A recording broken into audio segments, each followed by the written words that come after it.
本节目由拍视频超防抖、更稳更清晰的 OPPO Reno2 冠名播出。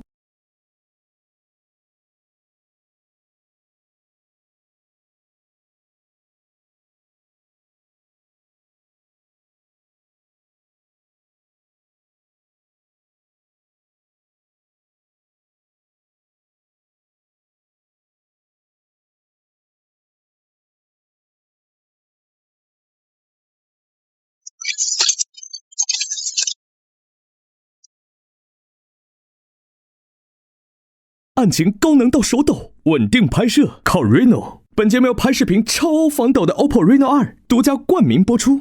抖音越玩越嗨，办案脑洞大开。本节目由记录美好生活的抖音 APP 赞助播出。扭一扭，舔一舔，泡一泡，神探奥利奥真有一套。本节目由好吃好玩在一起的奥利奥赞助播出。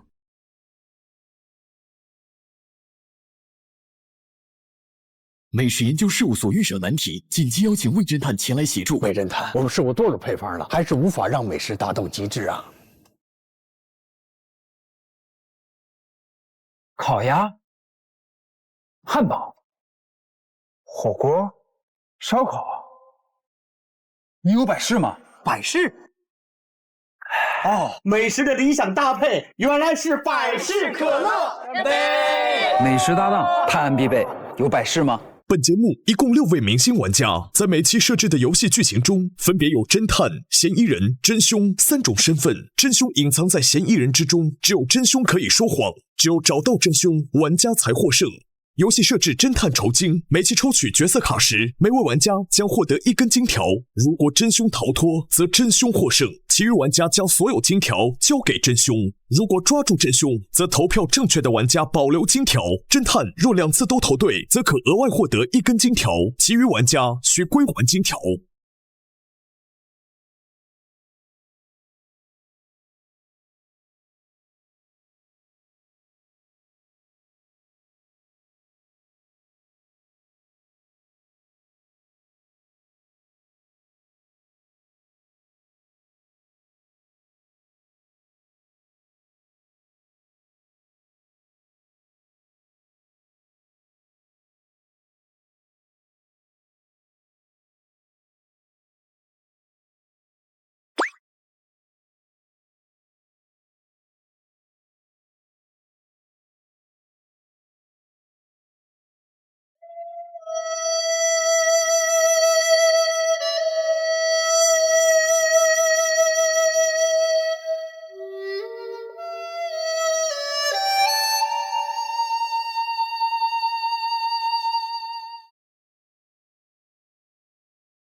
看来我不应该来。现在知道已经太晚了。留点回忆行不行？我不要回忆，要的话留下你的人。那你只能得到我的肉体，并不能得到我的灵魂。我已经有喜欢的人了，你还是让我走吧。好，我让你走，不过走之前你要亲我一下。亲他，亲他，亲他，亲他，亲他，听他，听他，亲一个。我堂堂孙悟空说亲就亲，岂不是形象全毁？你撒谎！你不敢亲我，是因为你心里还喜欢我。我告诉你，如果今天你拒绝我的话，你会后悔一辈子的。后悔我也不会亲，只能怪造化弄人，相见恨晚。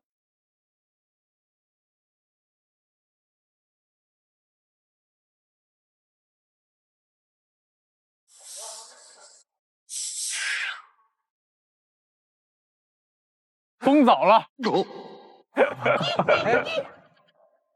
亲他，亲一个，亲一个，亲一个，亲一个。從前、現在、過去了，再不來。親他，聽他，親一個，親一個，親一個，親一個。長埋塵土內，開始終結總是 Only you 剔咪取世經。開始終結總是沒變改，天邊的你漂泊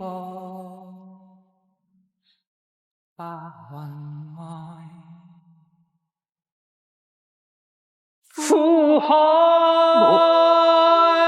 翻起愛恨，在世間難逃離命運，相親。你看它像不像一头牛？還我應該相信是緣分。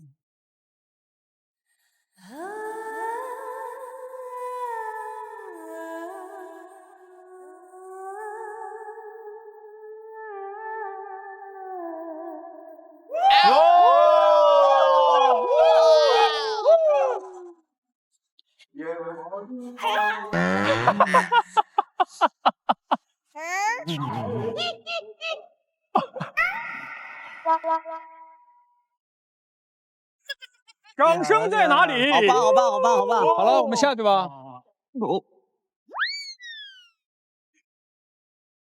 谢谢观众朋友们的厚爱，谢谢，明天同一时间再见。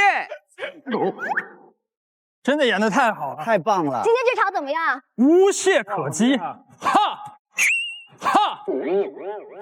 哎呀呀，我觉得每天的演出啊，如果要没有我这段唱啊，基本上就是废的。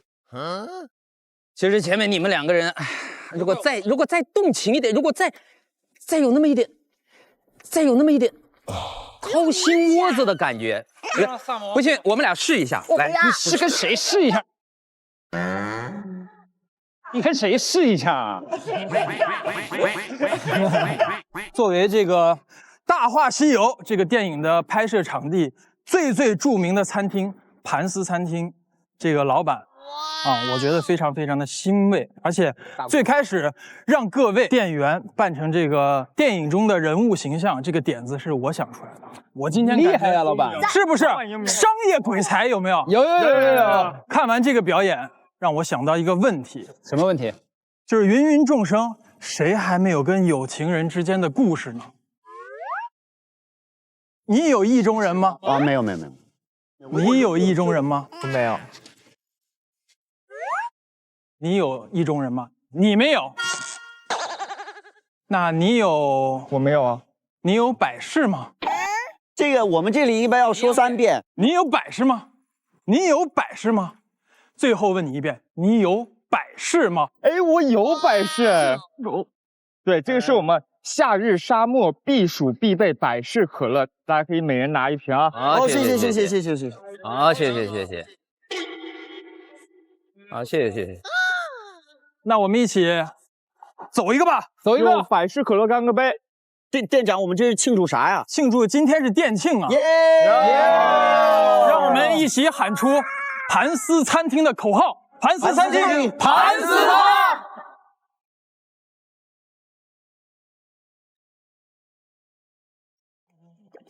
的店长，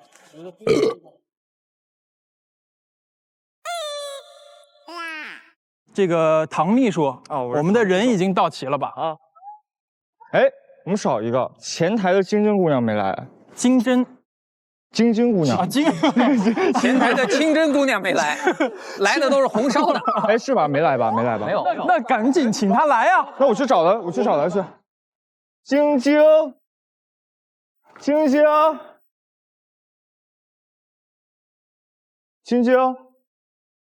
哦。老板，哎，出事了！怎么了？等会儿，先慌了，你再来一遍。老板，出事了！出事了！出什么事了？晶晶姑娘死了啊！大家稍安勿躁，跟我到现场去看一看。好的。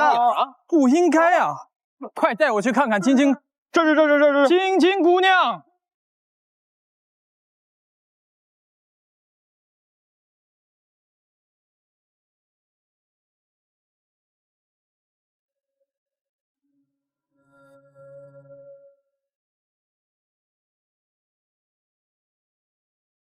呦，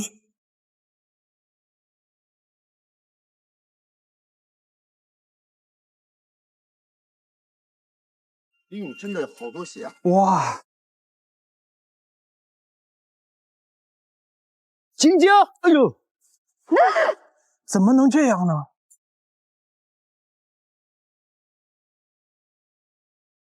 大额现金存放处，抢钱吗？这成何体统？你越来越不走心了，你越来越形式化了。他又不是穿的少，他是死了呀！这也太不像话了！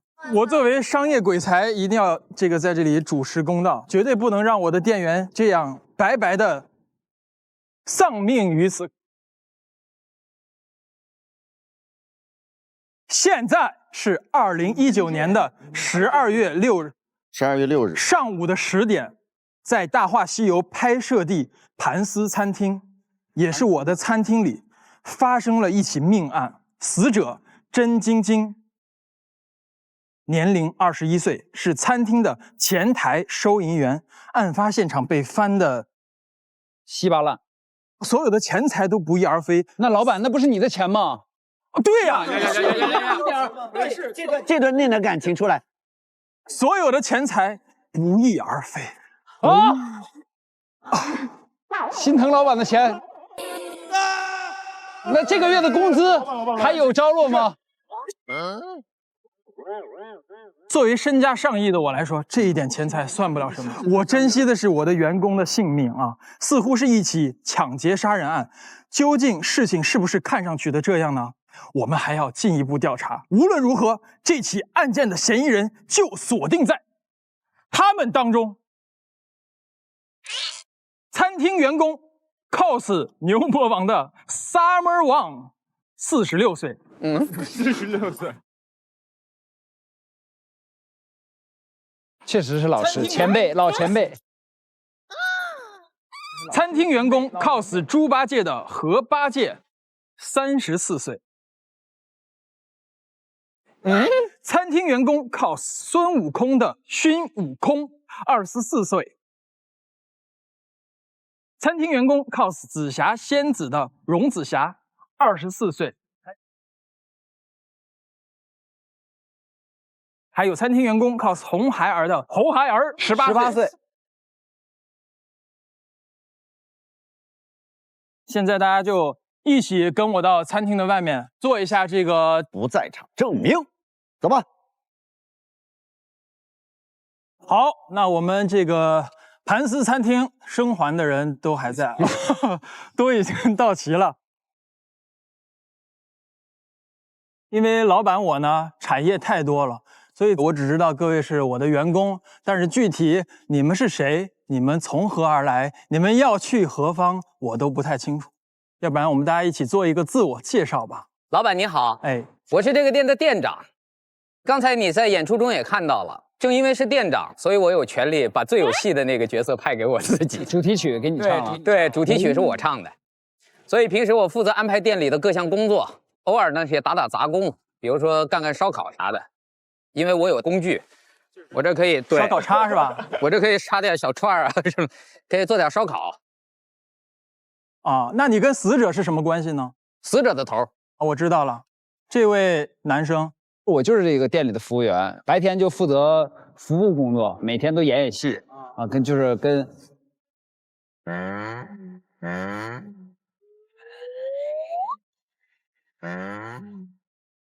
跟我的这个荣紫霞。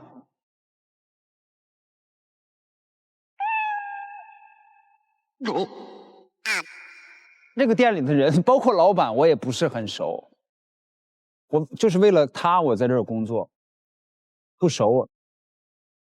荣紫霞，我就是那个如果不能跟自己喜欢的人在一起，哪怕做神仙，我也不会开心的荣紫霞。What's this？ 然后呢，我跟勋勋一样的，在这个店里呢是服务员。勋勋。勋勋，我的勋勋。你们生活当中也是好朋友吗？他就是我的勋勋啊。哦，懂了。对，然后呢，我跟勋勋一样，就是除了这个店里只跟他好，谁也不知道。除了这个店里只跟他好，我受不了了。那我觉得你不叫荣子霞，你叫荣瞎子。都服务员，说白了俩服务员，每天上面演戏，就这完事儿了。八戒，我是 cos 八戒的何大厨。大厨。啊，你真的对我们店太不了解了。我是店的灵魂，店没有这些人没有关系，没有我就没有出品。这我不赞同。我也不赞同。谁端菜呢？端菜我自己做完我可以端呀，我不做菜你端啥？游客是冲我们的表演来的。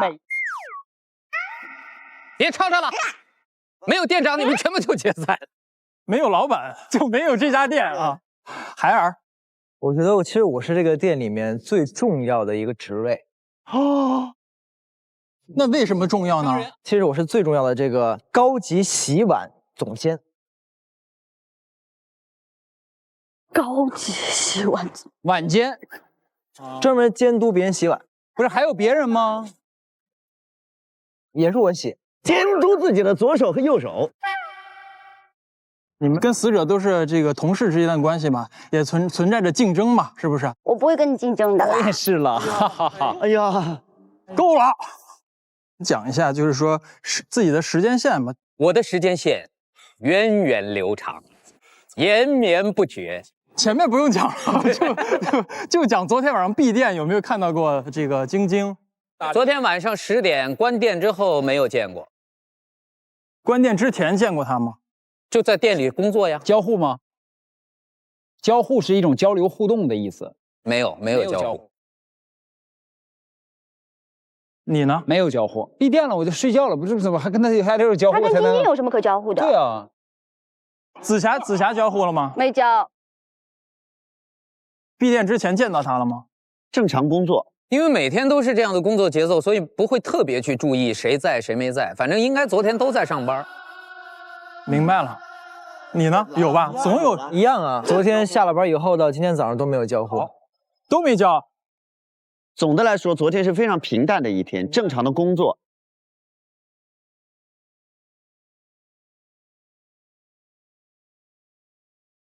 那我觉得是有2种可能，一种可能是谋财害命，因为凶手要把这个钱拿走，这个被我们正义感十足的晶晶姑娘制止了。但是这个毕竟她是身单力薄。今天我为什么那么爱说成语？就是感觉无力阻止，最后命丧黄泉。凶手逍遥法外，成何体统？还有另外一种可能，凶手并不是谋财害命。此话怎讲？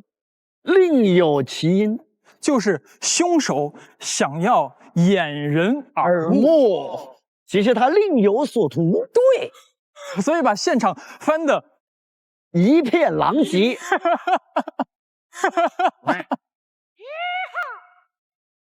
这个不如现在就去看一下现场的这个情况。老板所言极是，是吧？那我们就速速前去。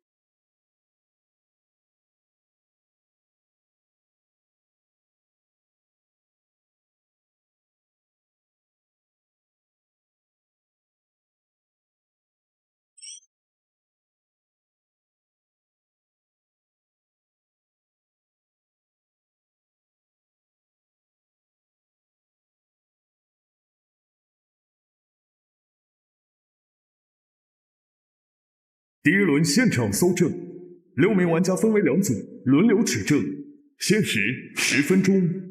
每人可使用 OPPO Reno 2拍视频超防抖手机拍摄10张照片。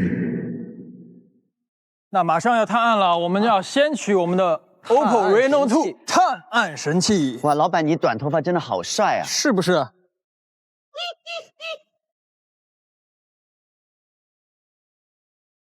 哇，我们的探案神器 OPPO Reno 2。好，先来看一看，这是哪一位的？哇，打开这个，谢老板。侯海尔的。侯海尔，谢老板。哎呀，谢谢老板，谢谢老板赐我探案神器。拿好，拿好。好，这就是这个老板的了。那我们先去那个案发现场看一看。好。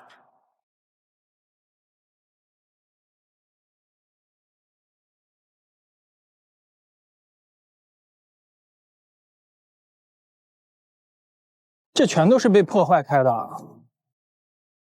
我们先来看一下晶晶姑娘她的死因是什么吧。好的。她这个头这儿应该是头这儿砸的，我觉得。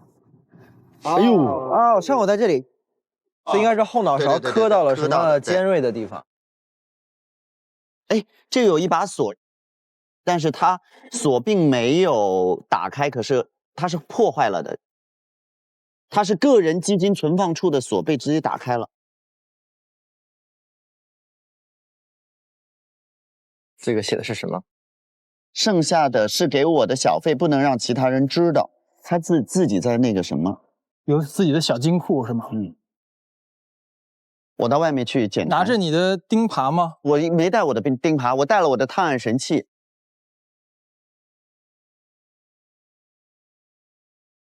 好，这里有一封信 ，from 甄晶晶，明天下午2点城头见，有要事相商，不见不散。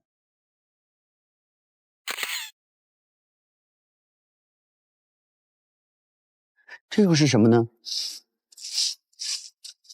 哈，又一封信 ，from 甄晶晶，明天下午2点城头见，有要事相商，不见不散。怎么又有一封？他一直在不断的写信，约一个人跟他见面。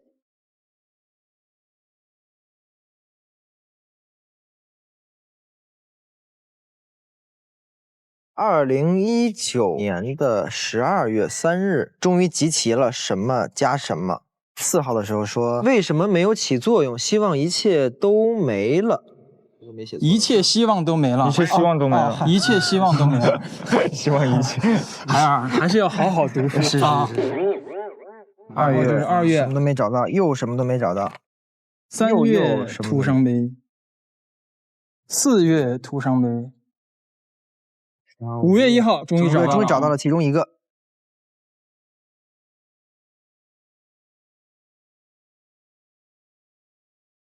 哦，什么东西塞在这个里面？月牙笔。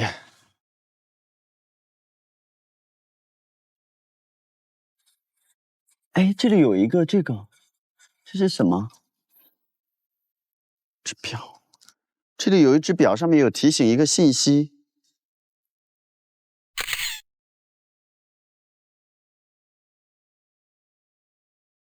有个密码锁。哎，这个密码会是什么呢？我看看至尊服务吧。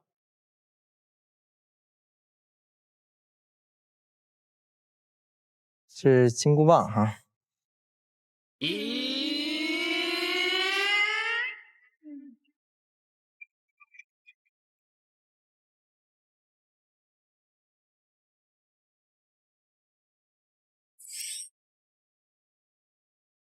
好吧，我的人设是红孩，不会这个。见识穿梭千年，心里都识你。哎，这是什么？哎呦，有点烫。所以他是一个喜欢宝藏的人，对不对？喜欢研究玉石。哎，宝盒。啊，密码。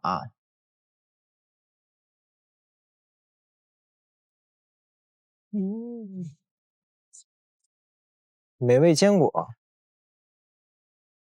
哟，五指沙漠医院病历本，经检测确诊为一种罕见绝症，需尽早进行手术治疗，否则仅剩1年寿命。医生建议尽快进行手术，手术费用1000万。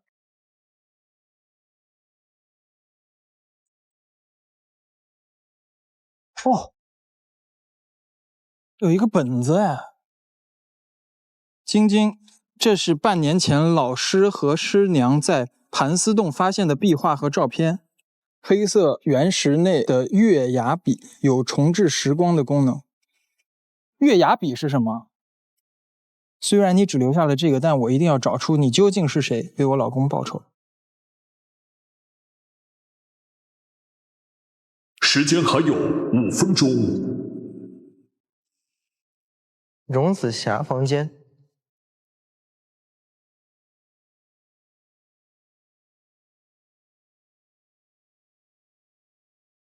送你一把大心花的种子，把我永远种在你心里。哼，这个种子就是瓜子儿。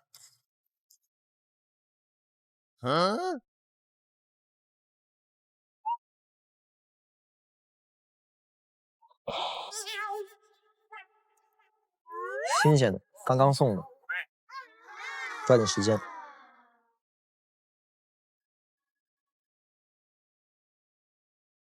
哎，这有机关，这有问题。哇哦！你现在就是宝物的守护者了，你必要负担起握族使命。宝物每被启用一次，保护者寿命减少1年。哇哦！藏宝图，五指城，盘丝洞被标记了出来。还有一张纸。荣氏家族得此宝物，勿陷避乱，切记守护该宝物，不得现世，不得外传。所以这个宝物属于他们家族的。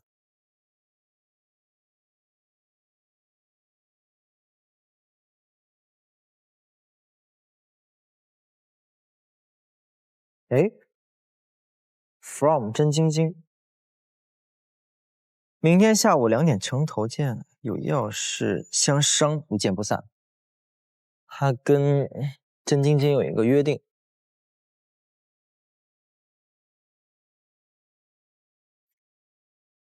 哦，有2个一模一样的。From 真晶晶，明天下午2点城头见，有要事相商，不见不散。一模一样。真晶晶给他写了2张。真晶晶为什么要约他2次呢？这是萨萨的空间，是不是？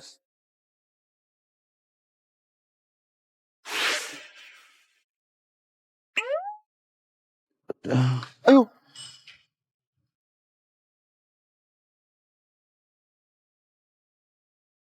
从前、现在、过去，在不来。Originals。红红绿意，长梅尘土内。开始终结总是一生所爱。目变改。天边的你飘过。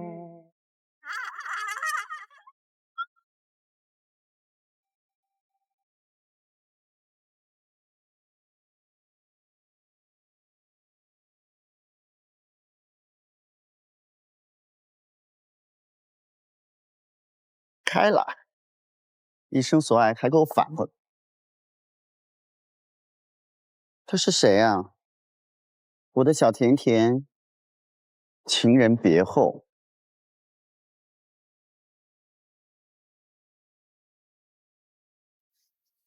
到处都是密码。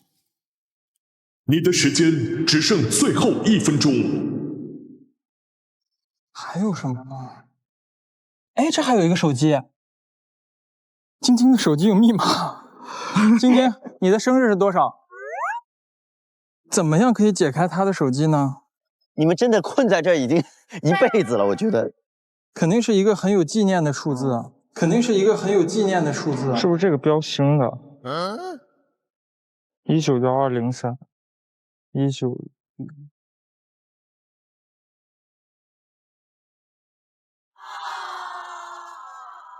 嘿，朋友，我从一个惯偷那里看到一块别致的石头，我愿意出10万，你就让给我吧，我就10万块卖给你吧。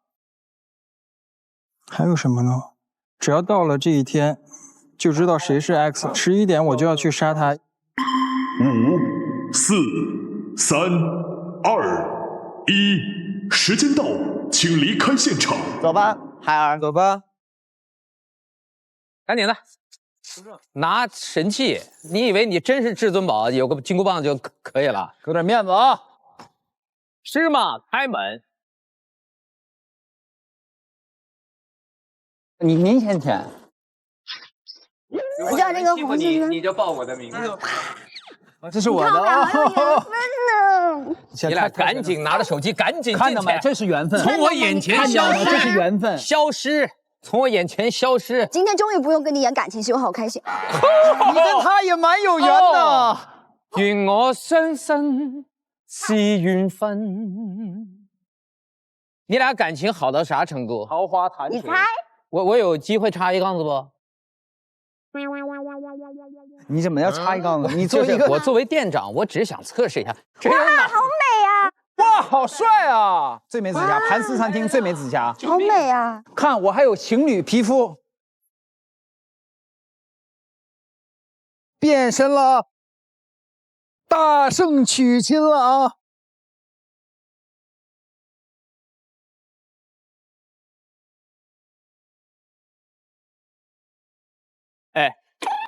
哎，你特别像西门庆，但是是吗？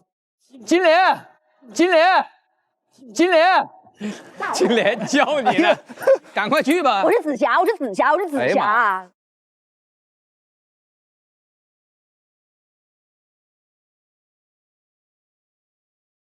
位置不对，位置不对，你在他的侧面。哎呦喂，对，这个地方是对的，我来给你们拍着啊，来，预备 ，Action！ 你再往前一步，我就杀了你！曾经有一份真挚的感情摆在我面前，可是我没有珍惜。如果有再来一次的机会，咔咔咔咔咔，咔咔咔咔咔，怎么第一句就是这个呢？你情绪还没到。第一句是，你应该杀了我，我也应该死。你的剑在我的喉咙上狠狠地割下去吧。啊，虽然有点浮夸，但是他说的是对的。我说的是对的。你们俩演吧，我看你是要娶亲呢。你看，我刚才还问能不能插一杠子，这不就插上了？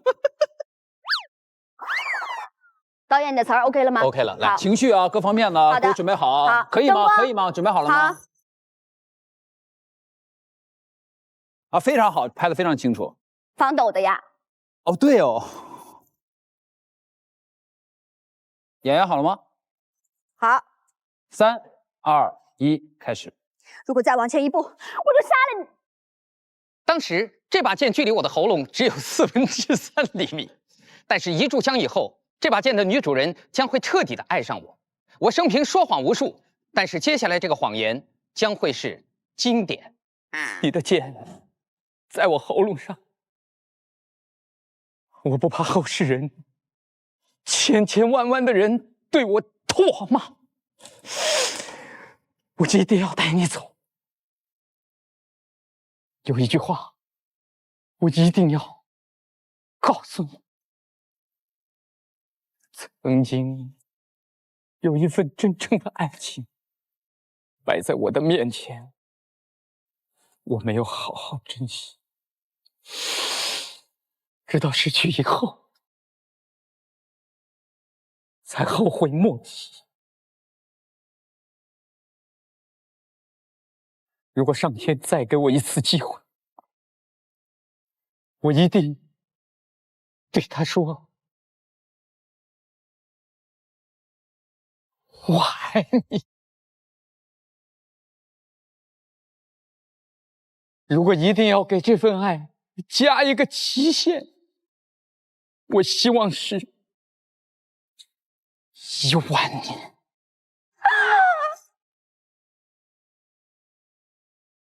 咔咔咔咔咔咔咔咔给你配这么长时间戏，你演的是什么我的手都酸呀？了。哎，怎么干嘛扒衣服啊？你的表演，这不是我的哦，这不是这是我的皮肤。对，我们搜吧。我们快搜吧，快！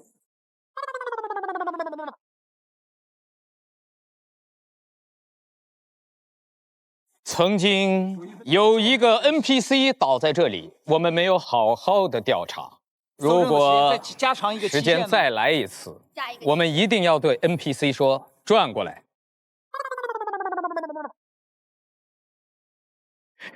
如果一定要对这次收证加一个收证加个期限，我希望是1万半小时。时间还有5分钟。我们刚才演戏都算进去了，就是怪你。那既然这样，我也就不搜了，直接演下去。晶晶，见到你真是太好了，晶晶，我不用再回到500年前，我们成亲吧。我大早上起来牙都没刷，你突然跟我说要成亲，行，我去看看别的。好，不用搜，我觉得没啥可搜的了。你没投票吧，投你是吧？可以啊，投吧。3、2、1，投。生亦何哀，死亦何苦？老师，当你明白了这个道理，你自然会回来跟我唱。悟空，你知道什么叫当当当当当当吗？什么呀，师傅？当当当当就是 Only you 能再唱一会儿就真的能实现了。去西天 ，Only you 能降妖我出没 ，Only you 能保护我，让螃蟹或绑筋无法吃我。悟空，你又乱丢东西。不是，现在不知道他什么死因。哦，就他头应该是被一个钝器砸的。不是，那他砸东西的这个东西呢，在哪呢？所以就要找啊，凶器。那有一个什么假发，白色的，那谁的？白色是他不是晶晶吗？这是他装晶晶的那个假发。哦，就是他变那个白骨精的。对。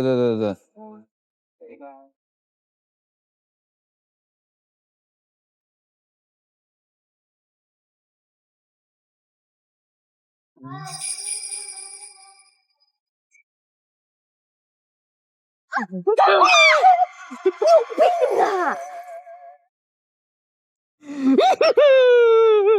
我跟你说，他也不好好搜证，你是不是凶手啊？你好好破案行不行？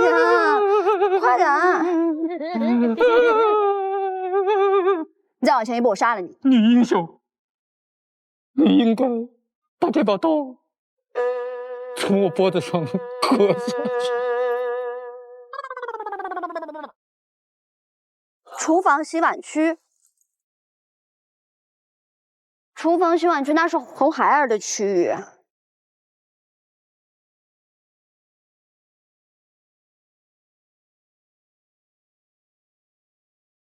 这是他的钱包里，五指沙漠图，盘丝餐厅，他会有一张地图。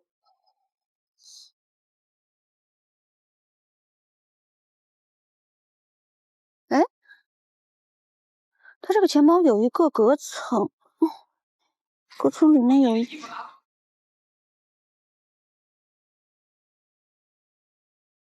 女生的照片，这里有一个日历，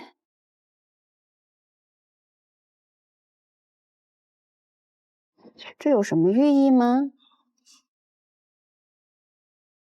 有一个手机。妈妈，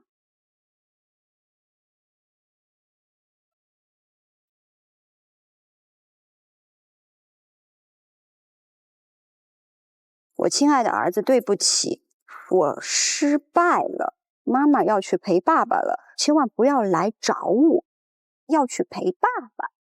他爸爸在哪儿？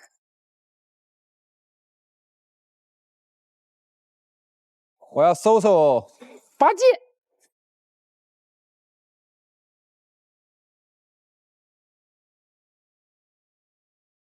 哎，必选菜食材存放处。为什么是有锁的？密码是多少？必选菜食材存放处。必选菜食材存放处，必选菜花果山沙拉和炭烤小妖精88和23。这是不是密码啊？我的天！8823。哦，对对对，哇！必选菜啊，真的是菜啊！真的是我。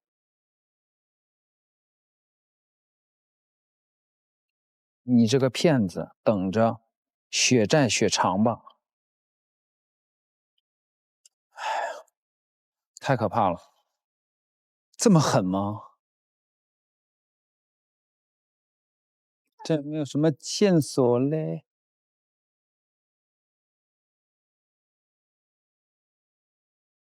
真晶晶。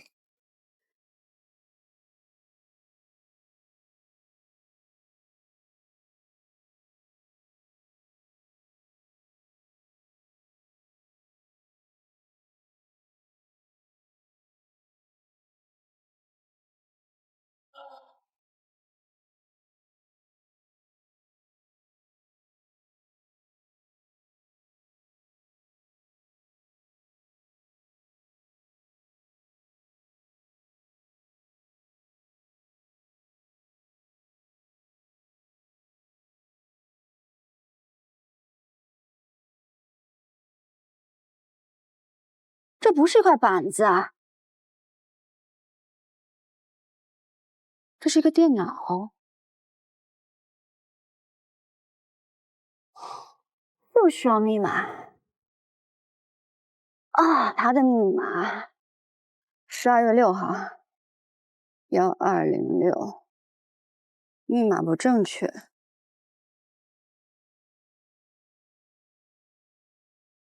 哎呀，就是我最不擅长的了。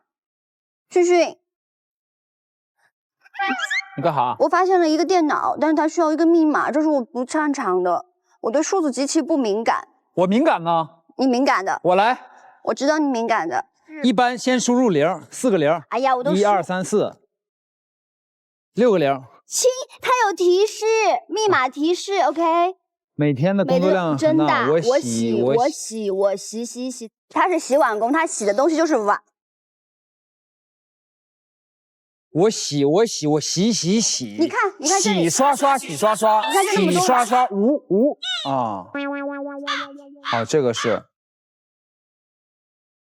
都数出来就行了。1、2、3，你怎么数啊？要真的一个把它数完，我们的时间都到了呀。他有的密码就是这样，是吗？他就人生也是这样，就是要经历一些自己亲身经历一些苦难。我觉得你说的对。对，那你数吧，开始。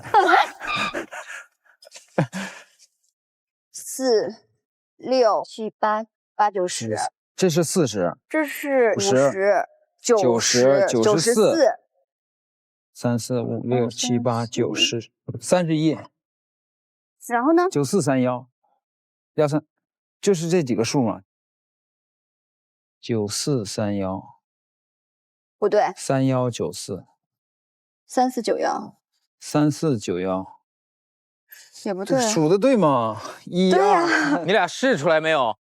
我们夫妻俩的数学都快1年多了。这笔记本提示了，说每天的工作量非常大，我洗，然后他就洗有很多碗，然后呢，后面这些碗我们已经查出来了。对，碗的一个是94，一个是31。94、31。对，94和31。靠你了，是啥？现在94、31、31、94都不是。都不对。 94加31等于125。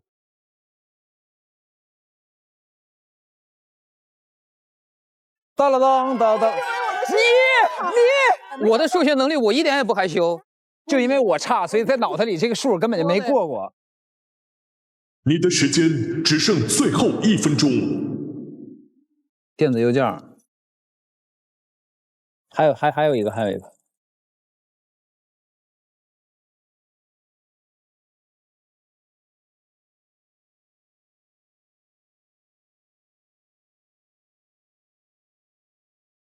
我在河的柜子里找到了一个这个东西，然后里面好像有一张纸。我天！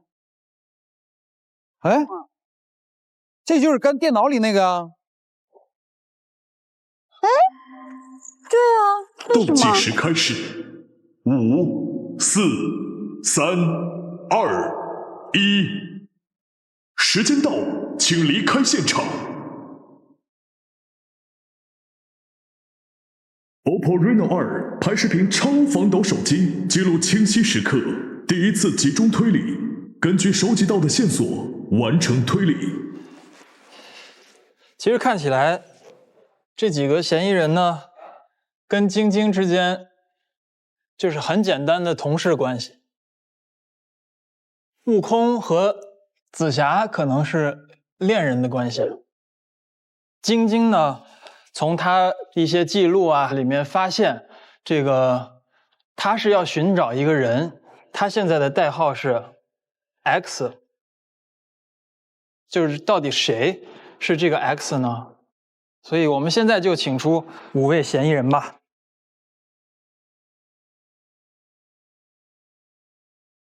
大家都搜到有用的证据了吗？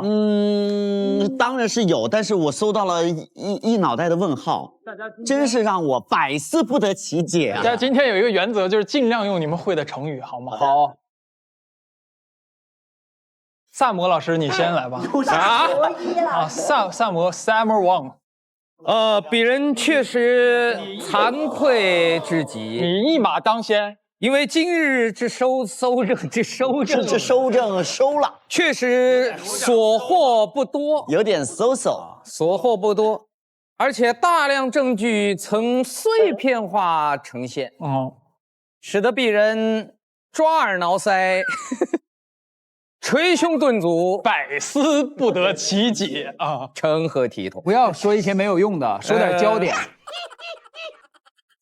死者死了啊，头部被钝器击伤。死者的台面上摆有一本杂志，此杂志名为《MG 国家地理》。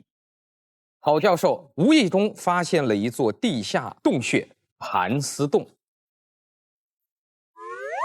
洞内残存诸多的壁画，显示洞中藏着一枚隐约发着微光的宝石。郝教授将其命名为月光宝石。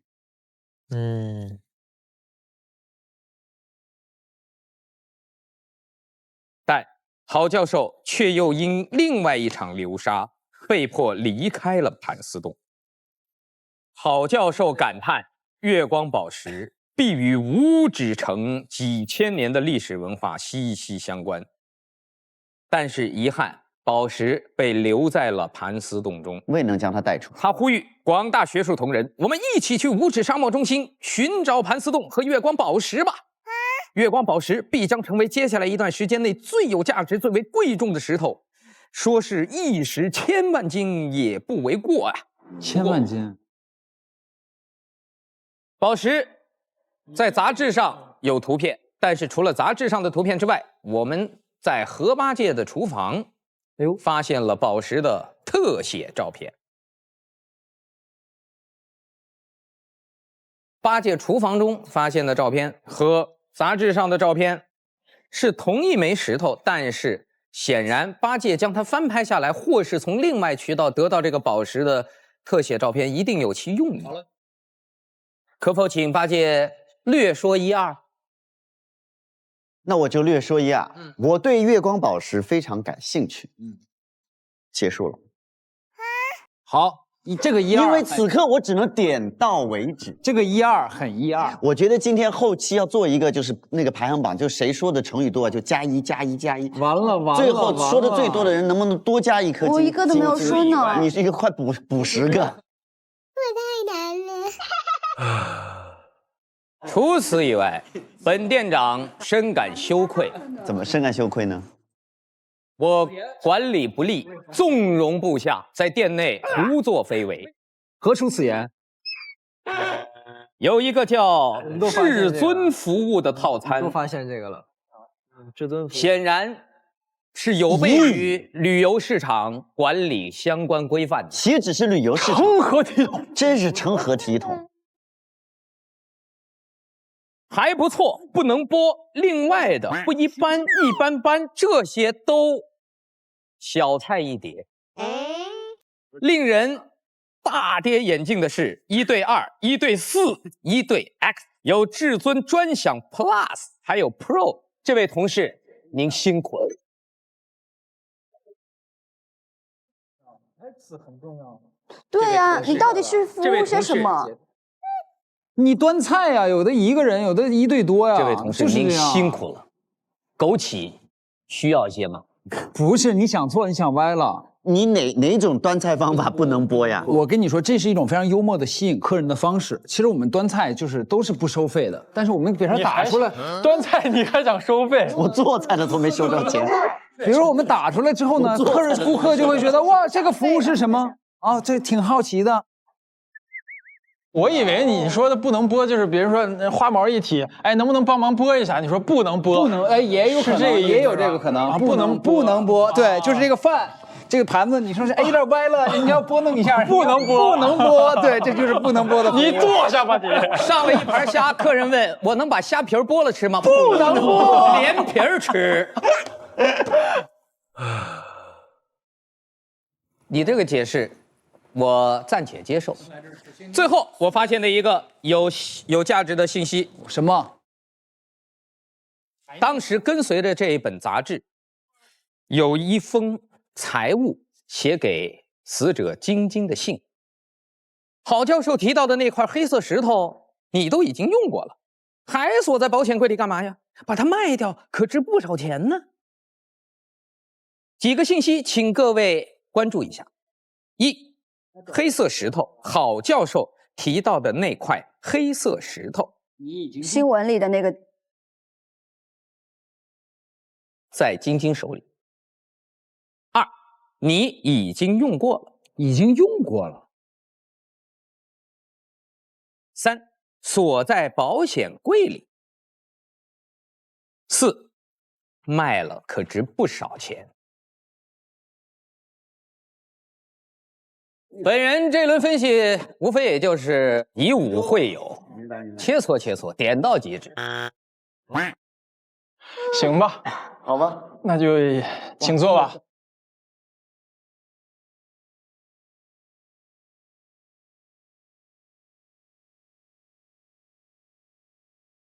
孩儿，你给我们分析一下。下一段是我呀。侯孩儿来了。我先澄清一下，就是孩儿跟这个 cosplay 这个剧中的父亲是没有关系的，不是凶手的亲属，是这一个。对，所以先跟他撇清关系啊。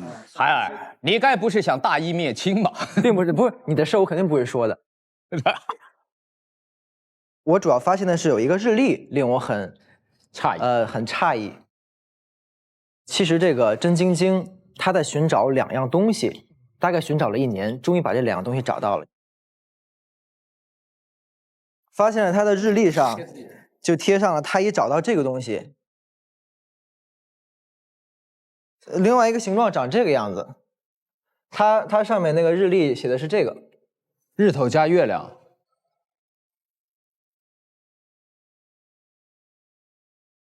然后第2天的时候呢，他说怎么会没有成功呢？居然没有打开，他觉得一切希望都结束了。但咱也不知道到底发生了什么。带着这个疑问呢，然后我就先看了2个人的房间，因为我觉得这2个人，我觉得疑点特别大，就是在座的这2位情侣，所以我就先去了这个悟空的房间。哪吒，你在说什么？哪吒，我是红孩儿，信不信我给你喷火？主要是我发现了一些石头，大大小小都有，然后同时这儿还有一个叫至尊照玉灯。应该是他专门研究石头或者研究玉石的。这些石头，以我的判断，都是将来都会安排在厕所里。对，都是铺在什么花园啊，这个户外啊。你听说有一种叫赌石，听说过啊？所以你是为了没有？我在这沙漠就靠弄石头也赚。不，你先别急着解释，先别急着解释，我不解释，我不解释。发现了他的书架上啊，有一摞书，大概都是关于这个，我读一下啊：见识穿梭千年，中华上下5000年。石更的石，心里都使你。总之就是都跟石有关，而且都跟石和时间有关。所以在你眼里，这个石头跟时间是什么关系？哦，石头就是时间的结晶。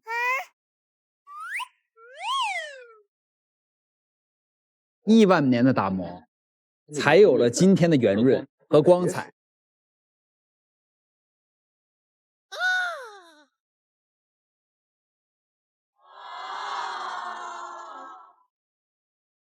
石头跟时间是什么关系？我不知道，但我知道石头能卖钱，我能要挣钱。你应该说石头就是时间的结晶。哦，石头就是时间的结晶，亿万年的打磨，亿万年的打磨，才有了今天的圆润，今天的圆润和光彩和光彩。这是鹦鹉学舌呀。然后发现了一个病例。是我在你一个书架上找到的。你生病了吗？你有什么病啊？我怎么都不知道。但是他是什么病啊？什么病啊？不要跟他说，这个病非常的严重。求求你了，不要告诉他。经检测确诊为一种罕见绝症。靠药物治疗已经无法控制病情，需尽早进行手术治疗，否则仅剩1年的寿命。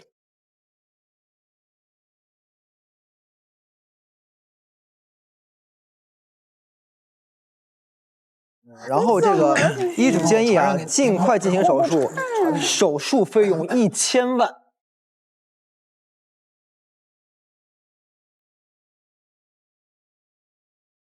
他需要钱。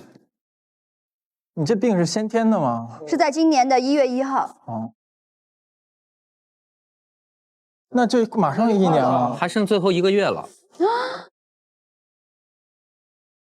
所以知道为什么我一直挖石头了吧？那你就是要卖那个石头。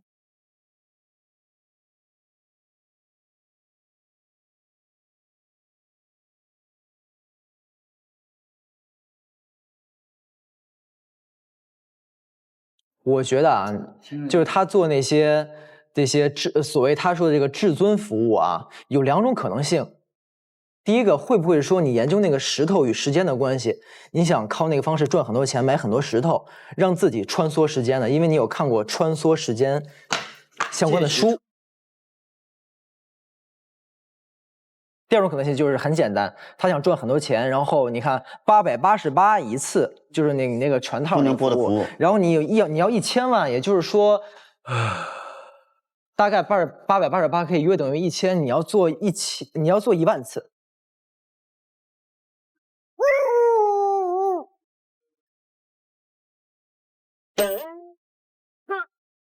然后为了进一步确定他俩到底是什么关系啊，然后我就去了这个紫霞的房间，基本可以实锤了，他俩的确是这个情侣关系，而且还有这种很亲密的照片，比心的照片。不要。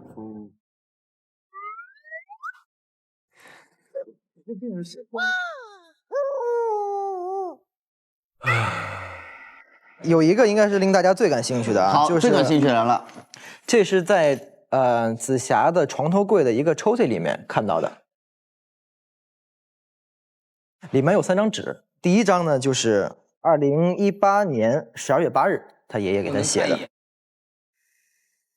上面讲的是蓉儿，爷爷本希望你永远不会受到家族的召唤，那就意味着我族之宝的秘密没被外界发现。因为你的姑姑发生意外，所以我不得不告诉你这一切。因为最近郝谷教授分享了沙漠考察的经历，称自己发现了一块隐约发着微光的宝石，并将其命名为月光宝石。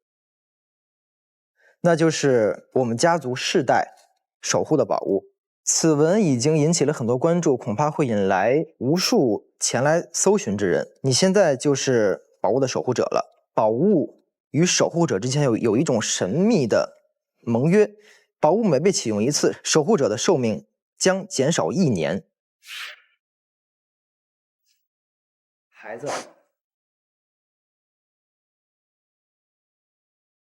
如果我们大家排着队用，搞不好他在你之前走。对，我感觉是。能不能办点好？然后还发现他加了一个祖训。祖训？对，上面写的是，哎，这儿有好多成语，你要不要念一下？武荣氏家族得此宝物，此物蕴含重返过往之神秘力量，穿梭。若公之于众，必将招之祸乱。遂深藏于五指城腹地，武荣氏家族子孙后辈谨记守护该宝物，不得现世，世代以此为己任，不得外传。那我们就请紫霞讲出你的故事吧。好的，我可能跟你们几位都不太一样，我是祖祖辈辈就生活在这个五指城。五指城。对，然后是那么很多千年以后，就是地貌变化了，才变成一个沙漠。我是千年以后，哎呦，吓死我了，真的是。我就给他配点那个。不是，重点是因为你刚刚发出的声音不像是人发出来的，还真挺好听。我以为又出了那种鬼的音乐，你知道吗？那你要不给我配点音吧，就一直然后呢，我的来。我是一颗小小的石头。关掉好吗？会关掉吧。然后呢，我的上辈就一直是有一个使命，就是要守护一个宝贝。我的爸爸妈妈就是在我很小的时候就死了，然后呢，我有一个姑姑，在我很小的时候也就走了，不知道去哪儿了。然后呢，我是跟我爷爷一起长大的。那我爷爷从小就会跟我念叨我们家族的这些事儿，但是离我的生活其实很远。你以为是个传说？对，我就压根儿是好的，又是一个神话故事，我没有把它当回事儿。对，直到18年的12月8号，我收到这个信，我才知道原来在我小时候以为的童话故事是真的。你能确认之前的守护人是姑姑，对吗？我觉得姑姑是不是上一任的守护人，还没有姑姑到底发生了什么意外来的更重要。对。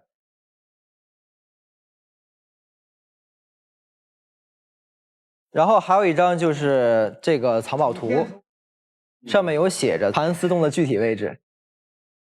所以这个盘丝洞你知道在哪儿吗？然后你知道了有了这个身份之后，收了这3封信之后，你做了什么吗？那我就要根据爷爷给我的指令去找。你有找到这个宝石吗？我一直在找。你还没找到？对。因为你知道这个图，你一看就是一个就是很多年前的老的地图，它那些地标已经都不在了。对。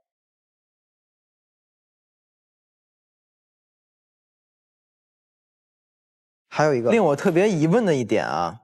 你说，就是你收到了2封来自真晶晶的信，而且是一模一样的。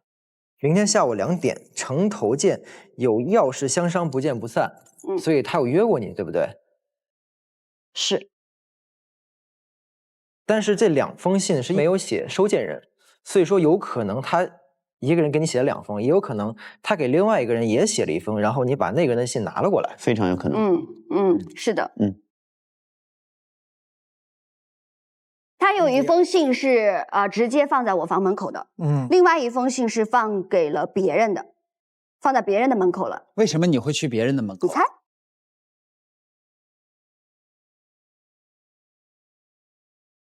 但我知道是谁的门口。谁？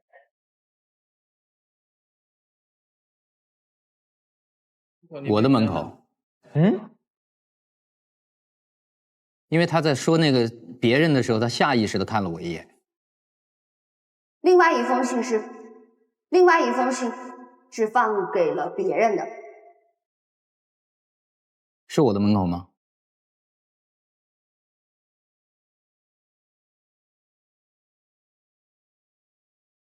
是。哇，你还会有点那个心理医生那种感觉。我那个放在了别人的门口。你这是让我刮目相看。士别3日。好，听完了以后呢，我觉得目前啊，我怀疑的2个嫌疑人是悟空和紫霞，因为目前照这个线索来讲的话，悟空他的动机有可能是说他想得到这个宝石。宝石是价值连城，所以他把那个宝石卖掉，他有钱可以做手术了。对。如果换做紫霞呢，其实就更简单了，因为担心他折寿，所以杀人灭口的这个动机，所以他们2个目前都有嫌疑。好，我的分析完了。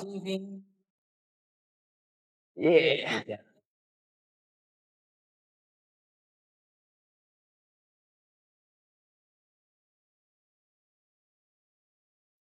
刚才荣姑娘讲了自己的故事，那现在你来跟大家分享一下别人的故事。我进到这个红孩儿的那个洗碗间，首先我在他的钱包里发现了一张五指沙漠的地图和一张女性的照片。我后来在他的手机里发现了一个同样这个女生的那张照片是头像的，他写了妈妈。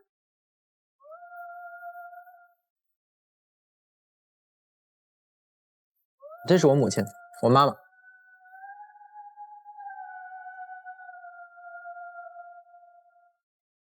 这个时间是去年的今天，信息说，我亲爱的儿子，对不起，我失败了，妈妈要去陪爸爸了，你以后一个人要好好生活，千万不要来找我，妈妈爱你。然后呢，我在他的邮箱里面发现了2封邮件。第一封邮件呢是发件人是父亲，收件人是女儿的。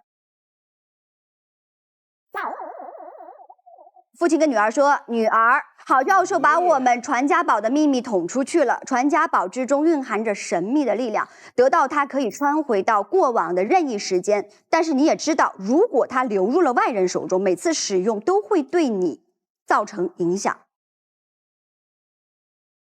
落款是父亲。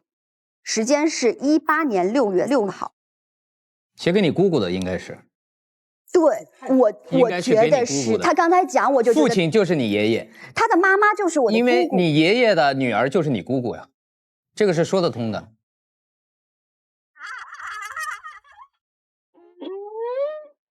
所以他的妈妈应该是你姑姑，叫他侄子，他是你侄子。侄子，那他应该叫我什么？不，什么呀？她是我表姐，她是我表姐。而且事实上证明，从那个信息来讲，他妈妈确实是受了，已经离开了。因为这个时间刚好对上了，就是我妈妈是在2018年12月6号给我发的那个短信，说她即将要离开了，而你爷爷给你发的就是在12月8号，所以说这个时候你也有可能确定我妈妈已经离开了。所以他妈妈之前是守护者，对，那就应该是的。对。第2封邮件是一个叫铁扇教授的人，在去年11月29号给一个叫贾徒弟的人发的，说贾徒弟，我要再次启程去盘丝洞找月光宝石，救我先生了。你上次说的要和我同行，我考虑再三，还是不能答应你。毕竟死刑太危险了，我连儿子都没告诉。所以这个铁扇教授应该是个女性。然后紧接着我看就是贾徒弟回复的时候呢，他说不要再讨论这个问题了。侯教授对我恩重如山。侯教授就是他爸爸呗？对，他姓侯嘛，那就证明这个铁扇公主是他妈妈，侯教授是他爸爸。对。那你怎么会有妈妈的这些邮件呢？其实我父母是民俗学的教授，然后他们2个经常喜欢去外地去实地考察，然后去做一些分析。然后有一次呢，就是在2018年的6月6号，然后他们2个就非说要到这个五指沙漠，要去实地考察，结果回来的时候就只有我母亲一个人回来了，然后我父亲去世了，然后我妈就开始每天疯狂的分析，在我的理解，我妈应该是认为这个宝石能够穿梭时间，所以她想把我爸爸带回来，所以我妈突然间消失了，其实是去找这个宝石了，也就是在12月1号，然后我看到这2封邮件呢，我就非常的着急，所以呢，我就来了这个五指沙漠，想要寻找我的妈妈。然后我找了4天，从12月2号找到了12月6号都没有找到，所以我现在唯有找到这个宝石，穿梭回去把我妈跟我爸带回来。所以你也算是我的亲人了。就是我还在这个世界上，除了爷爷，我还有一个亲人是这样的。啊，找到一个姐。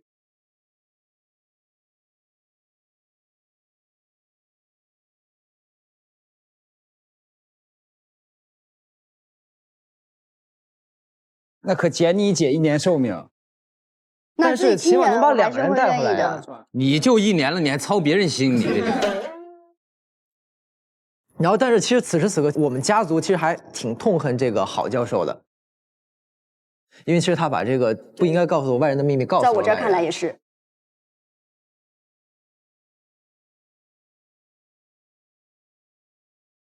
然后我发现，在何的厨房锁了一个柜子。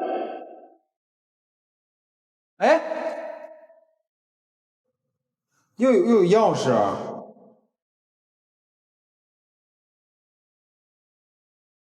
你怀疑谁？不知道。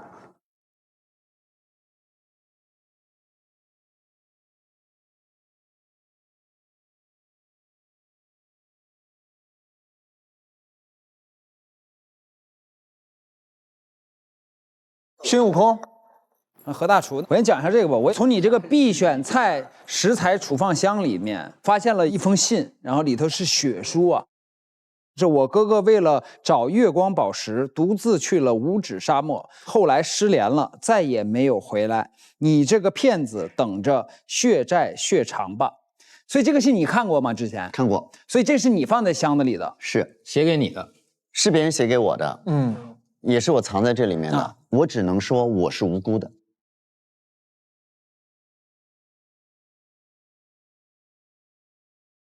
那我还找到另外一个，就是在你的牛排下面，我找到了一封信，说明天下午2点城头见，有要事商量，不见不散。没说字迹是一样的，他应该是一个人写的，同一个人写的。他约了我，我昨天晚上10点发现的。他说今儿下午跟你商量，今天下午2点，所以我还没去呢。没错，我也是。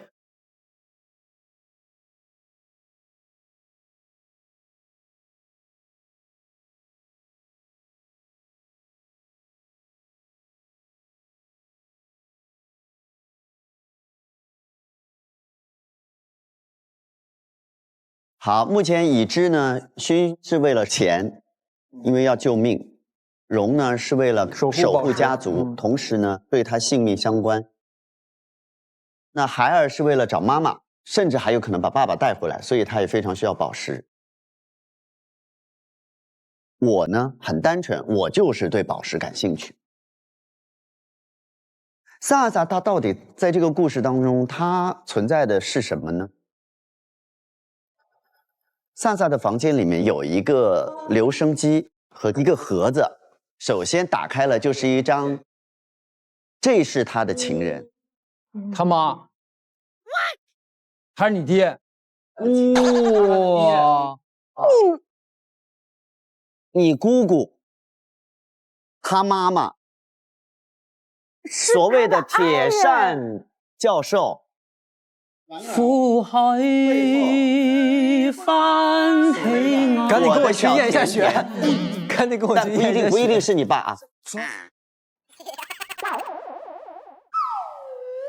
背后写了一段，说我的小甜甜，那年情人节一别，我的世界再也不甜。请问那一年是哪一年？那一年是18年前。等一下，你的生日是哪天？2001年8月3号。8月3号，然后你们是2001年2月14号分的手，对不对？跟你分的时候是用什么样的方法分的？他有跟别人在一起吗？是我分的。是你分的，你为什么分的？你为什么要走呢？用这个世间大多数扭头就走的男人最常用的理由，渴望自由。也就是说，你走之前他是爱你的，对吗？对。那你就是他儿子啊。所以侯教授不是你亲爹，这是你亲爹。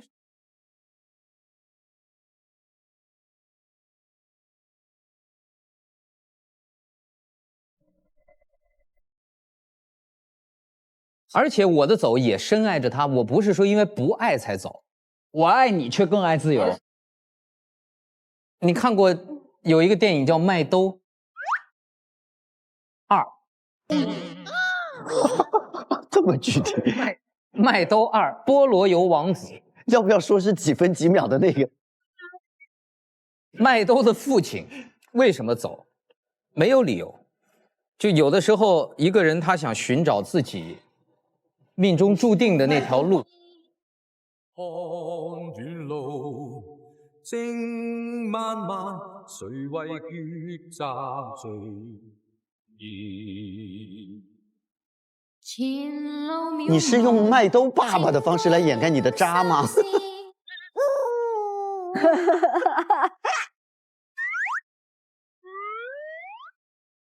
要退後，也恨是人在旅途。麥兜啊！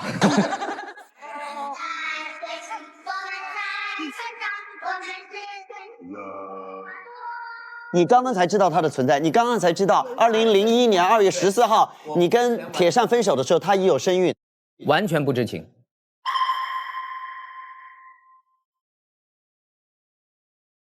你这个日期是真的还是假的？骗我了吗？我没有骗你。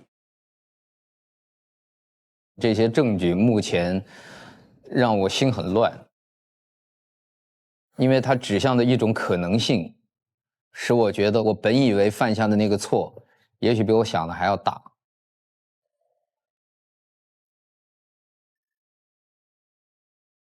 你说我是错误吗？不，离开你或许是个错误。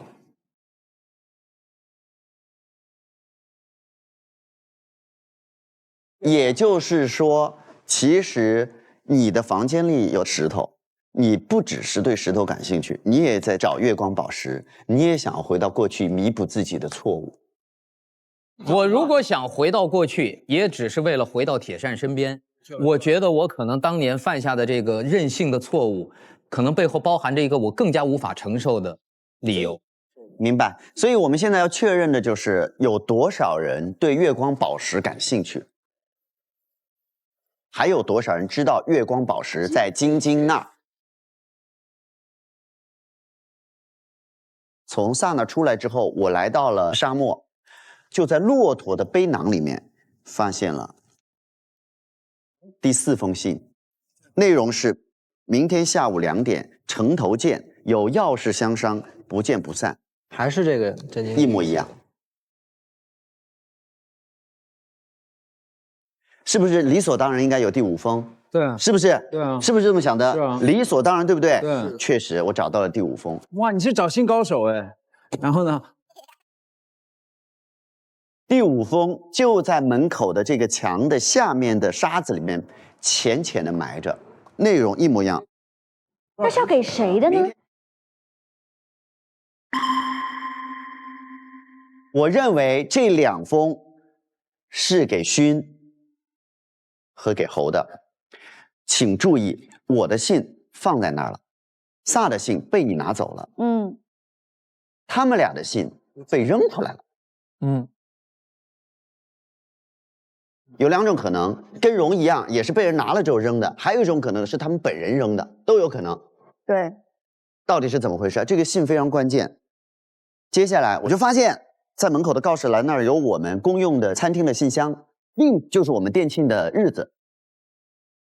打开里面有一封信，这封信是我放进去的。啊？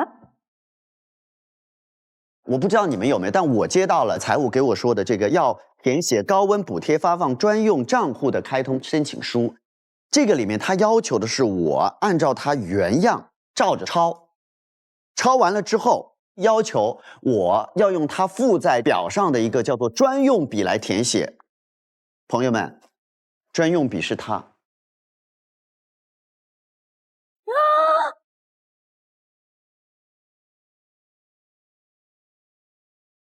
为什么呢？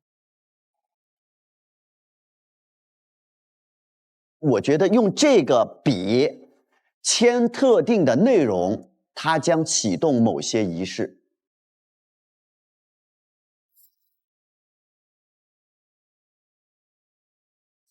我把它抄完之后，我就放回去了。放回去，刚才看到晶晶说一个这个一个这个，我刚才就想说，我可能参与了某个莫名其妙的仪式。我这时候要给你配点音乐吗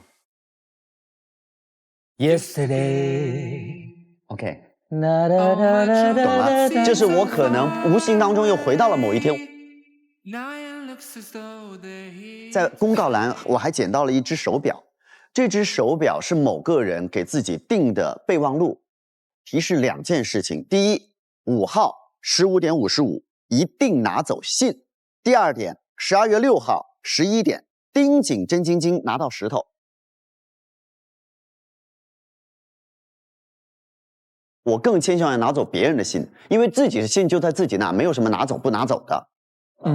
然后这个是说要拿石头。12月6号的11点吗？11点，就是今天的11点。好，下面精彩的来了，我要请大家帮我来理一个线索，因为我百思不得其解。我开始是完全想不清楚，后来听说有回归时空的可能性之后，我才理解的。在整个公告栏的最缝隙里面塞了一封被撕开的信，这个里面指向了一个晶晶的同伙。第一个信息，明天就是12月5号了，所以是12月4号写的，也就是说这个时间点是12月4号。你知道我所有的事情，谢谢你帮我。我们一定要分好工，抢走月牙笔的 X 就在餐厅里。所以我们现在有2样宝物，一个叫月光宝石，一个叫月牙笔。但我不知道究竟是孙悟空、荣子霞、萨魔王、侯孩儿还是河八戒。那么从这句话我可以判断，这个晶晶的合作者不是我们5个其中的一个。对，把我们都说了，就是财务啊。财务给我说要填写高温补贴发放。财务让你拿那个笔写的吗？很有可能，非常有可能。为了确定究竟是谁，我决定用月牙笔当诱饵，设计一个局来让 X 现身。接下来是我们测试的顺序，然后非常遗憾，信的一部分缺失了。只有2个字，一个是萨，一个是荣。前面没有。中间这3个人涉及到的是勋、我和侯。我们的计划是这样的，今天就设置好明天的日程。首先第一个行程13点55上城头看谁来。第二个时间点15点50到15点55。在每个人的门口放一封信，内容是明天下午2点城头见。16点55是告诉你要把月牙笔给谁，你要用它不经意的方式触发重置，但他并不知道，所以会按照信中所写下午14点赴约。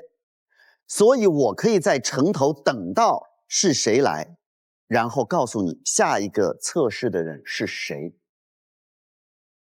就是这样的，他在4点55的时候，晶晶会给财务一个名字，让这个人去把这个笔给这个下一个要测试的人，让这个人根据信封里面所写的内容去做，按照顺序一个个测试，知道月牙笔的这个人就不会去。我觉得一定是不来的那个人是他要找的人，因为他来了，如果他的测试结束了，他就不会再去决定下一个。对，来了的人就是说明他不知道这个月牙笔会发生什么。对，他就来了。对，真正知道这个月牙笔的人是不会来。对。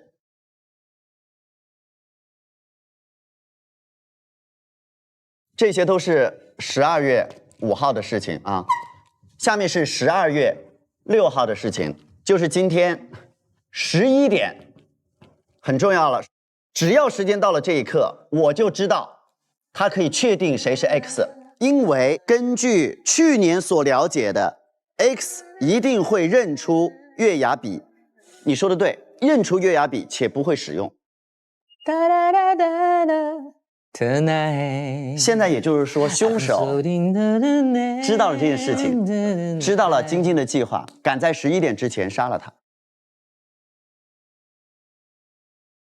那么我的问题是，显然这个月牙笔也是可以回到时间的，为什么？因为请注意，他是3点50到55这5分钟的时间才去把信给到所有人，对不对？约大家明天去见。那请问，他在5号的1点55去城头等看谁来再看啥？也就是说，其实他的这个测试里面，测试的是谁能从明天回来，都是回到了前一天。对，所以他用了穿梭，他穿梭回去了。对，这个表是谁的？他应该是知道了这个计划，因为他要在15点55把信收回来。拿走信的人目前已知有一个人是你。这是你的表吗？不是我的表。也就是说，除了你之外，还有人要把信拿走，知道要拿走，对不对？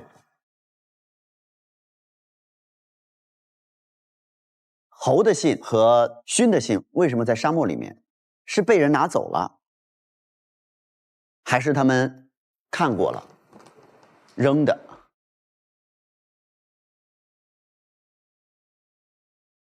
这些都希望可以解答。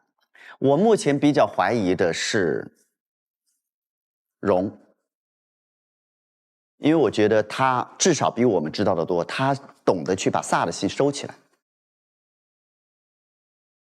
如果我没有猜错的话，有人去收走别人的信，是为了打乱这个测试的顺序，让测试无效。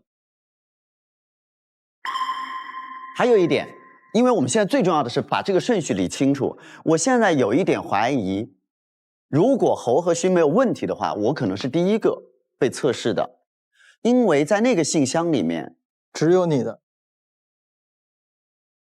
因为我并不知道月牙笔这件事情，我特别乖的抄了所有的内容，把月牙笔一起放回到信箱里面了。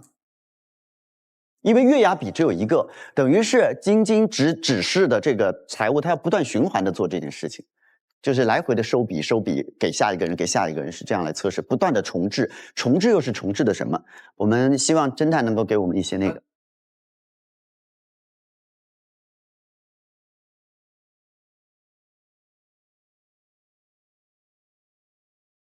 反正这个故事吧，依我看来就是错综复杂，所以接下来就是拨云见日的时候了，精彩绝伦，至关重要的时刻，大家一定要打起12分的精神。打起来了，打起来！我正好发现晶晶有一个非常严谨的工作习惯。闭店之前呢，他会写完这个账单，然后在这个账单最后盖上我们盘丝餐厅的印章，然后呢，把这一沓账单去放进有3个红手印的保险箱里面，所以那3个指印是这个印泥的红色，所以他经常摁的那3个数字就有了红的印泥。刚才那个密码是327，然后我就用自己的智慧，当372 3个数字拼在一起的时候 ，Summer 你说一下，372，最后你想到1，没错，密码就是3721。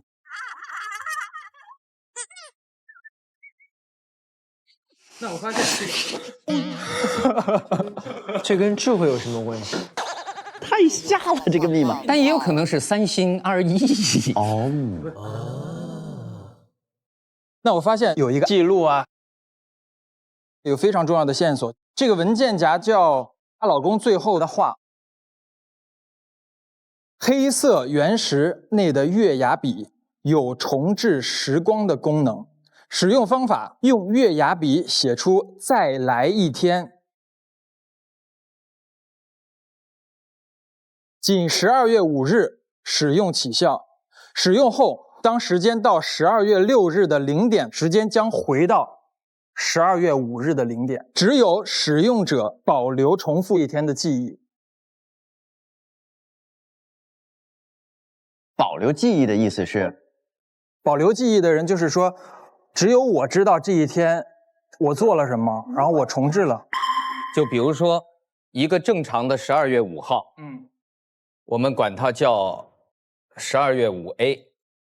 到了这一天，有人设置了再来一天，再来一天。到了12月6号0点的时候，时间又跳回12月5号，但已经是12月5号 B 了，已经不是 A 这一天的12月5号。但是只有设置的人能记得 A。对。剩下所有的人嘣，以为又是个新的12月5号，之前的12月5号忘掉了。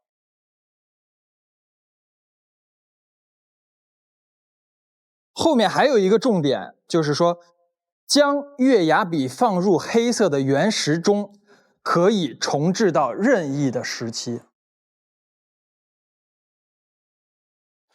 加石头，月加石，加月亮这个月牙笔，时间可以重置任意时间。我天，你月亮这跟香肠似的画的，特别像个早餐荷包蛋、荷包蛋和香肠，荷包蛋和香肠。然后接下来他写的是，这就是郝教授提到的月光宝石传说的实锤。老师意外去世之后，师娘想找月光宝石重置时间救老师，我会和他一起去，你别担心，我一定会平安回来。所以这个人就是我爸的徒弟。对。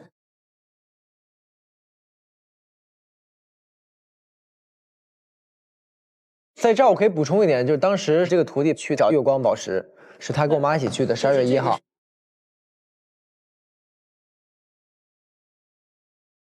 还有再下一个，这个是2018年的12月6日，也就是12月1日5天之后，晶晶她的老公又发给她的消息：晶晶，我们在盘丝洞找到了月牙笔，但后来我们困在了洞里，无奈下我跟师娘都使用了月牙笔重置了时间，但依然会被困在洞里。最绝望的时候，我们隔着石头缝隐约看见了一个人，但声音很模糊，所以对方递给我们一张盘丝餐厅的纸，我们把一切都写在上面，寻求他的帮助。他答应重置时间，帮助我们找出路，但是没想到他拿到月牙笔之后说，对不起，我和你们一样也要找到黑色原石，所以我现在不能使用月牙笔。然后他就消失了。现在的时间已经到了6号，我知道我和师娘只能死在这里了，永别了我的爱。这个人应该就是 X， 因为晶晶做了一个笔记，说 X， 虽然你只留下了这个，也就是那张纸巾，但是我一定要找出你究竟是谁，为我老公报仇的。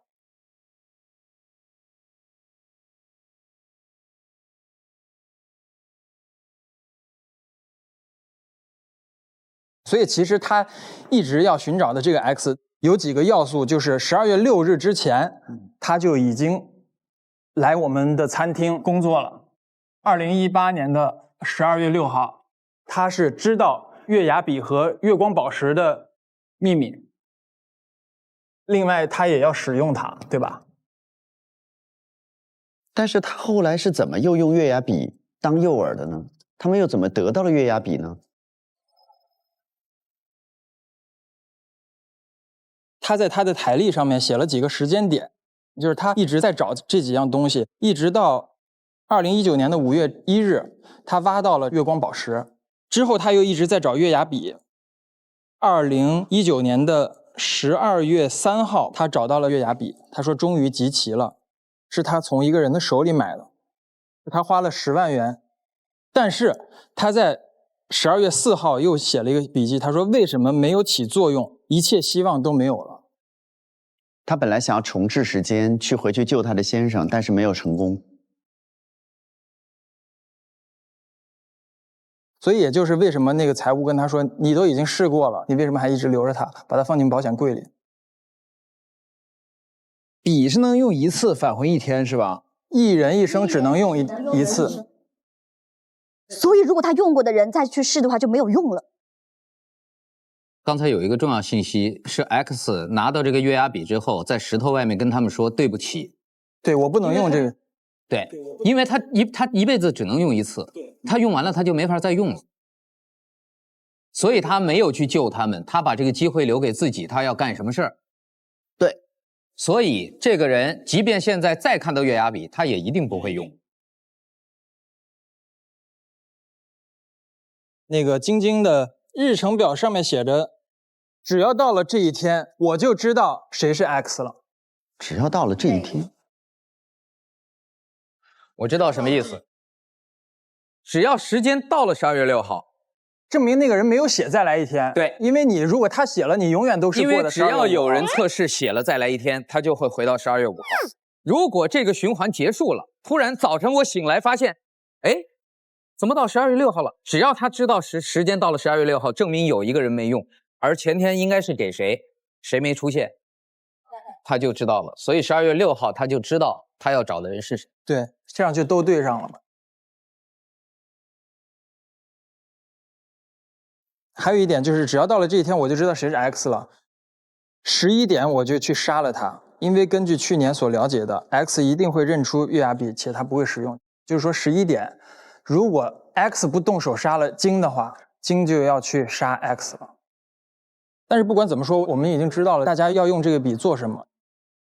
首先，假徒弟和他的师母也是要石头和月牙笔同时使用，才能重置到他师傅死的那一天。然后这个晶晶用月牙笔也是要救她老公，也是要用月牙笔和月光宝石一起，然后重置到某一天。我们想说的是，大部分人都知道月光宝石，但很少有人知道月牙笔。对，而 X 知道月牙笔，是知道的使用方法。我们来预想一下，当他看到月牙笔再一次出现在他房间，让他去用这个月牙笔抄写一个这个东西的时候，他的心情是什么样子？然后他为什么会赶在11点前把晶晶给杀掉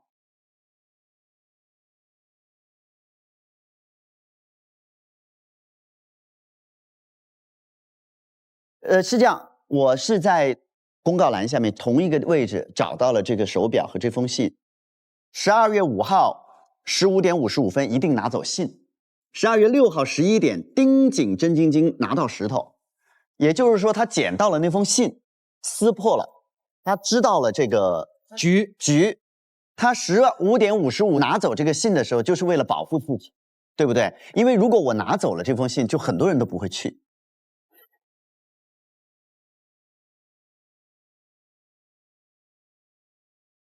对，这个人是知道了这个计划，且要破这个计划的人，我相信他就是 X。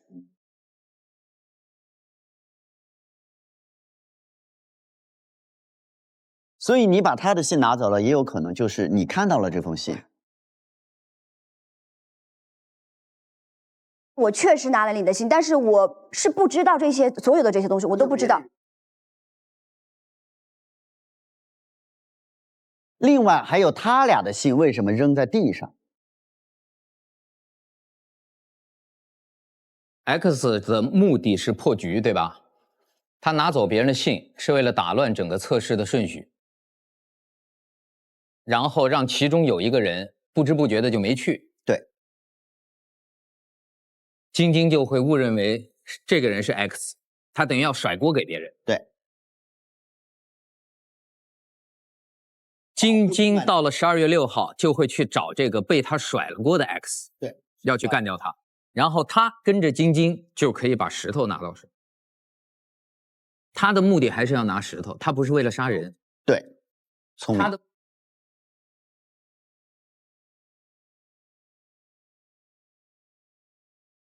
X 是我们其中的一个人，他要做的是在11点的时候盯紧真晶晶找回宝石，可是，在那之前就已经有人把真晶晶给杀了，所以 X 不见得是凶手。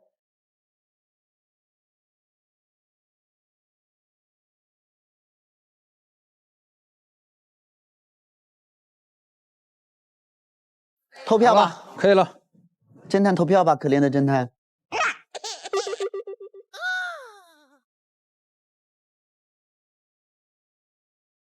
他是要救他的爱人，我是要找石头。他是要救他的爸爸和妈妈。对，对。我觉得老板已经有想法了。天黑，请闭眼。因为所有人的动机都很明显，对，但是只有何大厨说自己只是对这个石头感兴趣。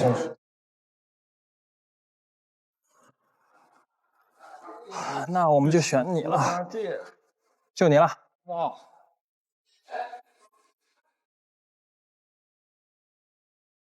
上抖音 APP 搜索“明星大侦探”，跟抖音一起来探案。抖音越玩越嗨，办案脑洞大开，快来下载抖音吧！是你吗 ，X？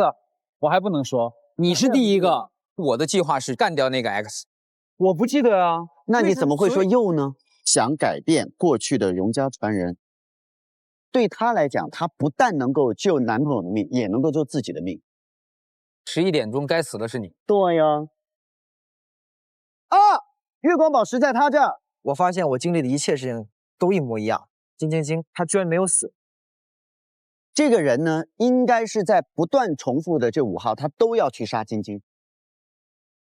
他又要死，把人杀了又得手了石头，那就没有其他人，就只有你了。那现在就是我，可以投票了。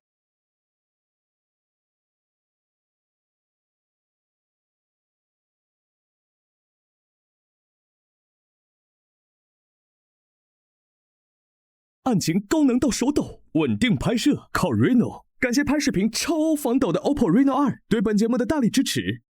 上微博搜索“明星大侦探”话题词，一起边看边聊。感谢特别合作媒体微博台网、微博综艺、战略移动资讯平台、网易新闻、网易娱乐、网易号。独家深度合作媒体新浪娱乐、新浪新闻客户端。特别合作新闻客户端界面新闻、一点资讯、Zucker 封面新闻。特别合作 WiFi 万能钥匙、讯飞输入法、亲宝宝、中华万年历、造豆果美食、闪萌。感谢网媒支持：中青网、凤凰娱乐、新华网、北青网、环球网、国际在线、中国网、千龙网、粉丝网、中国娱乐网、360娱乐、猫扑娱乐、新浪湖南、大疆网、虎网、大众网。